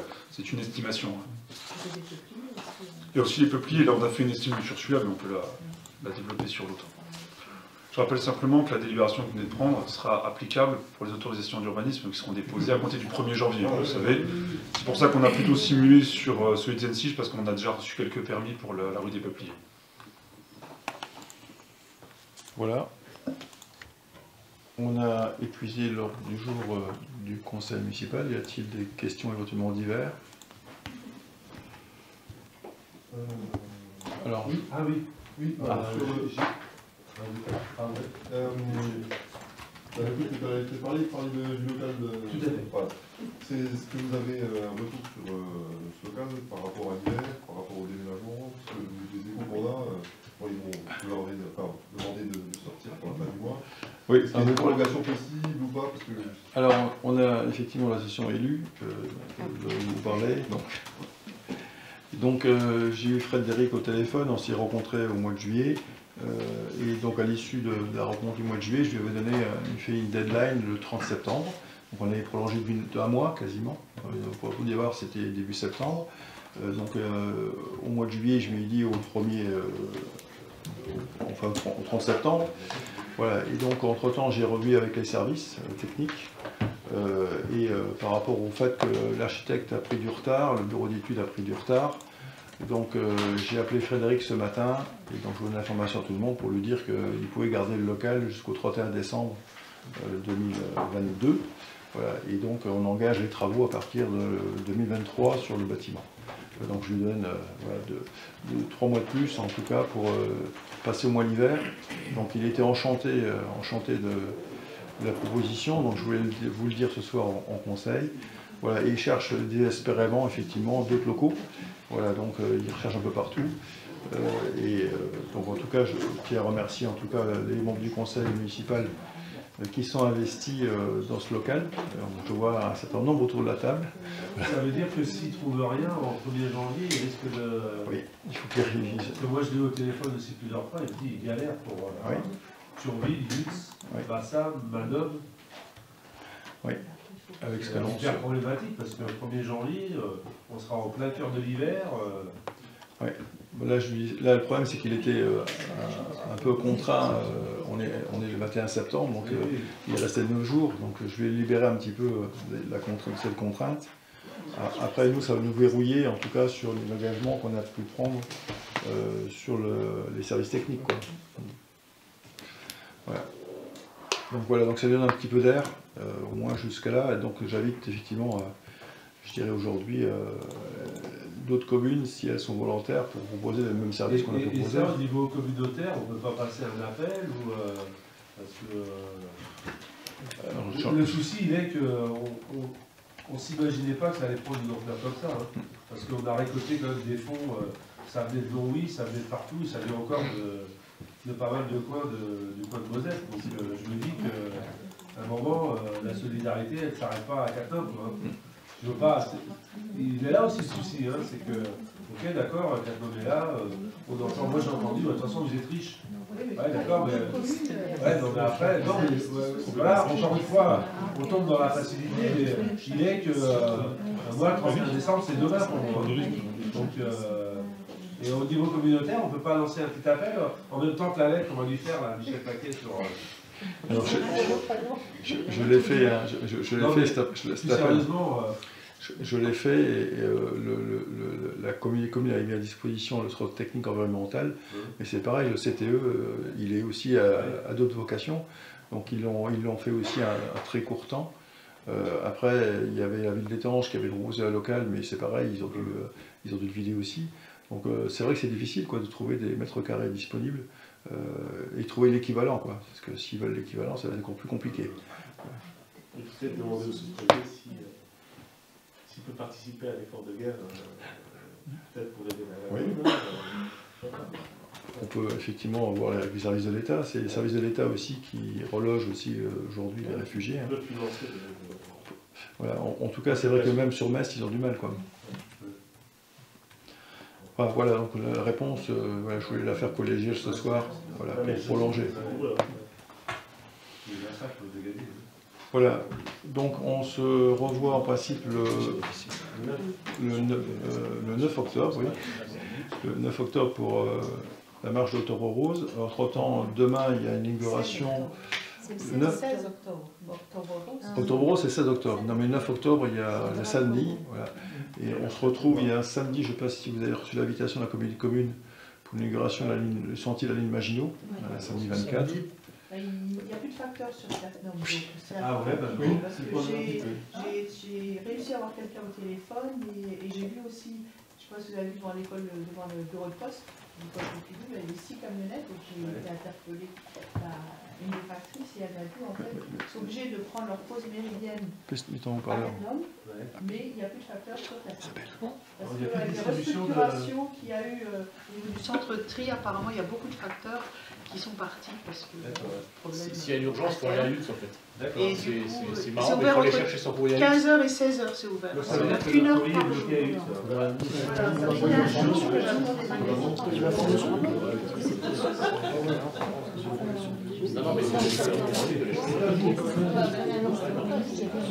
alors, j'ai... On ne peut pas écrire comme Michel Paquet.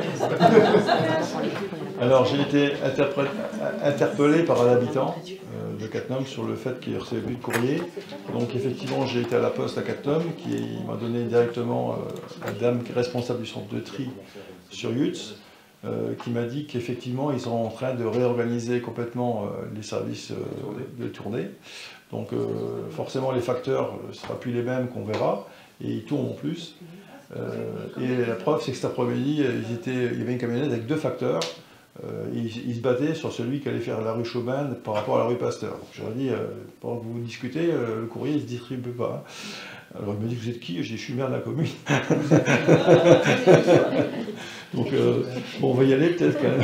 Voilà, donc ils ont été. Il n'y a pas de courrier pour autant. Hein, il n'y a pas eu de courrier. Alors moi j'ai eu un paquet de courriers comme ça. Voilà, j'ai des revues hebdomadaires. Voilà, donc elles sont arrivées ce matin. Enfin, elles sont arrivées sur le coup de 16h30 aujourd'hui. Et donc, effectivement, ils ont réorganisé les services et ils ont surtout aussi besoin de ressources humaines. Ils ont perdu 18 facteurs. Mais ça veut dire que Red Bull a des risques, c'est des petits courriers. C'est quand même... Ben, on en reçoit, mais je pense qu'ils doivent prioriser aussi, quoi. Voilà. L'autre jour, j'avais Les collectivités comme la centrale, ils ont des services un petit peu spéciaux. Mais effectivement, les habitants peuvent se plaindre. Voilà, là aussi, donc la réponse est réorganisation des services, manque de facteurs, et puis effectivement des impositions qui sont données aux facteurs, qui vont... Il faut l'envoyer à la poste restante, hein, comme ça les gens vont récupérer à la poste. Hein. J'ai réussi à avoir Non, la poste restante. Ça vient à la poste et on se présente. Voilà. Donc je remercie les représentants du Républicain Lorrain, Pierre Mertel et son épouse, et Malia de la télévision locale Reflet, de nous avoir enregistrés, et je vous remercie tous de votre participation à ce conseil municipal et je vous souhaite une bonne soirée.